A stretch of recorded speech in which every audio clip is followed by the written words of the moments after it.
Well, I came here in 1974. I think I might have actually been the first intern here. And I can honestly say I think Harold is the only person who's crazy enough to hire somebody as young and green and energetic as I was.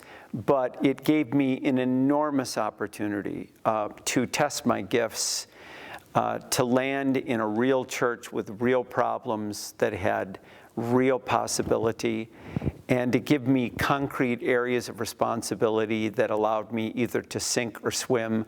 I remember Harold saying to me early on, "Sittser," he said, "cut the mustard or get out." It was good medicine that I needed to hear, that ministry is not just going to meetings and running programs, but it's investing in people and actually building the church and moving it in a particular direction.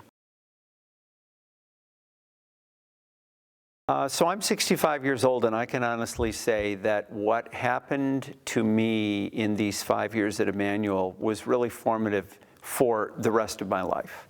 There were certain instincts that I developed early on, initiative, creativity, entrepreneurship. So here are all these opportunities to be an entrepreneur, to start things from scratch. That was one thing that was enormously valuable to me. The other one is that it forced me to set a course, to have a vision.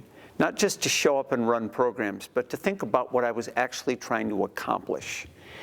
And those two things. The third is the value of long-term relationships and relationship investments. And I think this church is so vital. It's got so much going on. It's doing some things that very few churches across the United States are doing.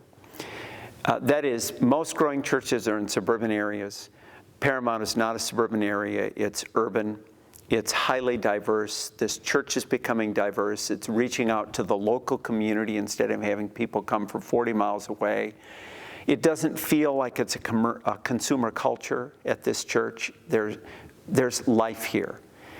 And I appreciate all of those qualities. And I think it's a tremendous training ground for younger folks to test their gifts, to give them some responsibilities, and to see if this kind of ministry is what they belong in. And the other thing is that there's a feeling of entrepreneurship and growth here. And I think that's important for young interns to have a chance to see something that's moving somewhere. Otherwise, they're going to have in their minds this idea that ministry is preaching a sermon, going to a committee meeting, and running a program, and that is simply not what ministry is.